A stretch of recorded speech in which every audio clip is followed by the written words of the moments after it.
کہ اللہ تعالیٰ نے مسیح کو رسول بنا کر بھیجا، رسولاً الی بنی اسرائیل۔ حضرت موسیٰ اور حضرت عیسیٰ کے درمیان رسول کوئی نہیں ہے، سب نبی ہیں۔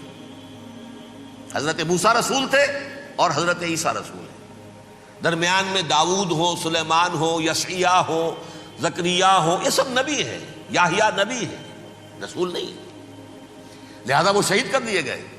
رسول شہید نہیں ہو سکتا، قتل نہیں ہو سکتا۔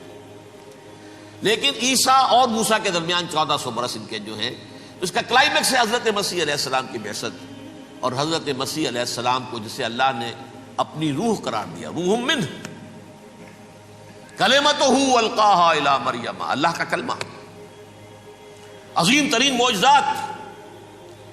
انہوں نے کیا کہا؟ یہ ولد الزنا ہے، حرام زادہ ہے، معاذ اللہ، نقل کفر نہ باشد، یہ جادوگر ہے، یہ مرتد ہے، یہ واجب القتل ہے۔ اصل حکومت اس وقت رومیوں کی تھی حکومت، لیکن انہوں نے انہیں آٹونومی دے رکھی تھی، اپنے مذہبی معاملات تم خود طے کر سکتے ہو۔ تو کائفاس جو اس وقت کا ان کا ہیڈ ربائی تھا سب سے بڑا، اس کی عدالت نے فیصلہ کیا مسیح کو سولی چڑھا دیا جائے۔ پائلیٹس پونٹس، اس کے پاس ان کی ازداشت پہنچ گئی، یہ ہمارا مجرم ہے مذہبی، یہ مرتد ہے، یہ کافر ہے، یہ جادوگر ہے، یہ واجب القتل ہے، اسے قتل کرو، سولی چڑھا دو۔ خیر وہ لمبی بات ہو جائے گی، اس نے تو اپنے ہاتھ دھوئے کہ صاحب ہمارے پاس کوئی جرم نہیں ہے اس کے خلاف، تم کہتے ہو تو ٹھیک ہے، سولی چڑھا دیتے۔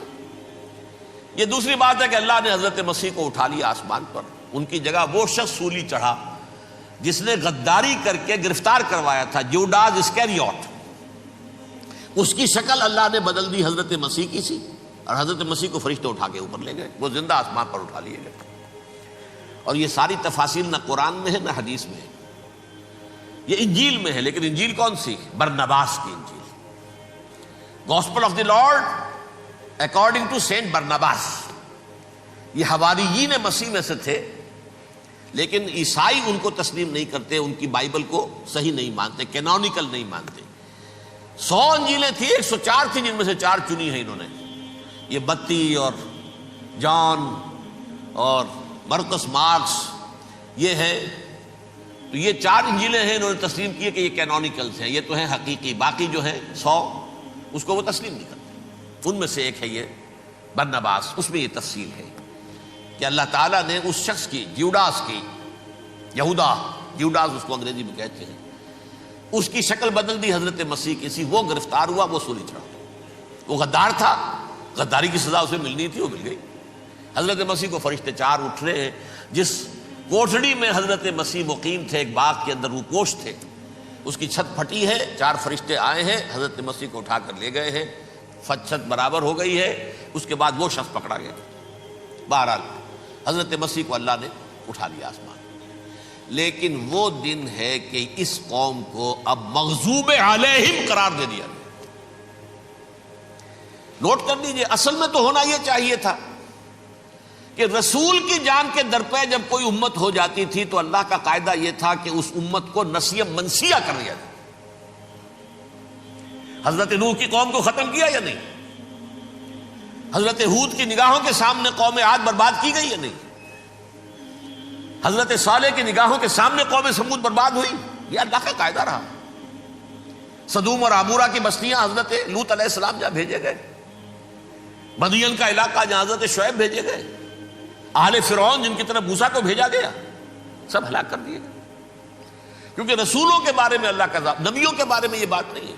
نبی آیا، اس نے دعوت دی، جس نے مان لیا اچھا کیا، اپنے لیے اچھا کیا، نہیں مانا اس کی اپنی جو ہے عاقبت برباد ہو گئی۔ دنیا میں کوئی فیصلہ اس کا نہیں ہوتا، لیکن رسولوں کا معاملہ یہ ہوتا ہے کہ دنیا میں وہ اللہ کی عدالت بن کر آتے ہیں، مانو گے تو بچو گے، نہیں مانو گے ہلاک ہو جاؤ۔ تو اس اعتبار سے وہ مستحق تو ہو چکے تھے اس کے کہ انہیں ہلاک کر دیا جائے۔ اب اللہ کی کوئی خصوصی مشیت ہے، اس میں کیا حکمت ہے، وہ ہے ایک حکمت، میں بعد میں اگر وقت ہوا تو بتاؤں گا۔ فیصلہ یہ کیا اللہ نے کہ حضرت مسیح کو تو اٹھا لیا زندہ، اور ان کی رسی ابھی مزید دراز کر دی کہ ان کو ابھی مہلت دے دی کہ تمہیں آخری استیصال، جس کو عذاب اکبر کہتا ہے قرآن، سورہ سجدہ جو حضور ہر جمعے کی پہلی رکعت میں فجر میں پڑھتے تھے، وَلَنُذِيقَنَّهُم عذاب الادنی دون العذاب الاکبر لعلہم یرجعون، چھوٹے چھوٹے عذاب اور ایک بڑا عذاب، جبکہ قوم بالکل برباد، نسیا منسیا، کأن لم یغنوا فیہا، ایسے ہو جائیں جیسے کوئی تھے ہی نہیں آباد یہاں، لا یرا الا مساکنہم، اب ان کے مسکن نظر آتے ہیں، مکین نظر نہیں آتے۔ یہ عذاب اکبر جو ہے وہ ان پر نہیں آیا، حالانکہ وہ مستحق ہو گئے تھے اسی وقت۔ اس کو یوں سمجھیے کہ کسی شخص کو پھانسی کا حکم تو ہو جائے، ایگزیکیوشن نہیں ہوتا ہے، کئی سال گزر جاتے ہیں پڑے ہوئے، اور معاملات جو ہیں وہ چلتے رہتے ہیں۔ یہ معاملہ ہوا اس کے ساتھ، ورنہ یہ مستحق ہو چکے تھے آخری بربادی تباہی کے، عذاب استیصال، جڑ سے کاٹ دینے والا عذاب، وہ آ سکتا تھا ان پر اسی وقت، لیکن اللہ نے ان کی مہلت دراز کی ہے۔ لیکن اس کے بعد اللہ نے ان کو ایک اور موقع دیا۔ 600 برس بعد حضرت مسیح کے محمد الرسول اللہ صلی اللہ علیہ وسلم کی بعثت ہوئی، اور یہ میں سمجھتا ہوں کہ اس قوم پر اللہ کا اتنا بڑا فضل تھا، اتنا بڑا فضل تھا، اتنا بڑا فضل تھا۔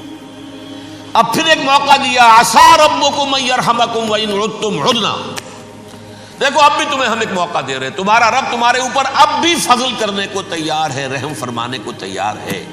ان ھذا القرآن یہدی للتی ہی اقوم، اس قرآن کے سائے میں آ جاؤ، یہ شاہدرا ہے ہدایت میں آنے کا، اس میں داخل ہو جاؤ، محمد کی تصدیق کرو صلی اللہ علیہ وسلم، دامن محمدی میں آ جاؤ، اب بھی ہم تمہارے گناہ بخش دیں۔ لیکن نہیں، اس قوم نے حضرت محمد صلی اللہ علیہ وسلم کی دشمنی کی کمر کس لی، اور اب یوں سمجھیے اس تاریخ سے لے کر آج تک یہ گٹھ جوڑ ہے۔ ظاہر بات ہے کہ ابلیس کا بھی اصل دشمن اب کون ہے، یا ہدف کون ہے، ٹارگٹ کون ہے؟ جنہوں نے محمد کو نہیں مانا صلی اللہ، وہ تو ہے ہی جہنمی، ان پر کوئی اور محنت کرنے کی ضرورت کیا ہے؟ سمجھ گئے میری بات؟ حضور کی بعثت کے بعد جنہیں حضور کو رد کر دیا، ان پر ایمان نہیں لائے، وہ کون ہے؟ کافر، وہ جہنمی ہے ہی ہے، لہذا اس کے اوپر کوئی محنت صرف کرنے کی ابلیس کو ضرورت نہیں ہے۔ اس کا اصل ٹارگٹ امت محمد ہے صلی اللہ علیہ وسلم۔ وہ ساری نوع انسانی کی دشمنی اب آ کر مرکوز ہو گئی ہے امت محمد صلی اللہ علیہ وسلم کی دشمنی پر۔ اور اسی طرح یہود کا معاملہ، اگرچہ ویسے پوری نوع انسانی کے دشمن ہیں، انہیں حیوان سمجھتے، ان کی جان مال اپنے لیے مباح سمجھتے ہیں، جس طرح چاہیں لوٹے کھسوٹے کھائیں پیے انہیں، لیکن اب ان کی بھی دشمنی کا سب سے بڑا مرکز امت محمد۔ کیوں؟ وہی تکبر اور حسد، وہی بیماریاں۔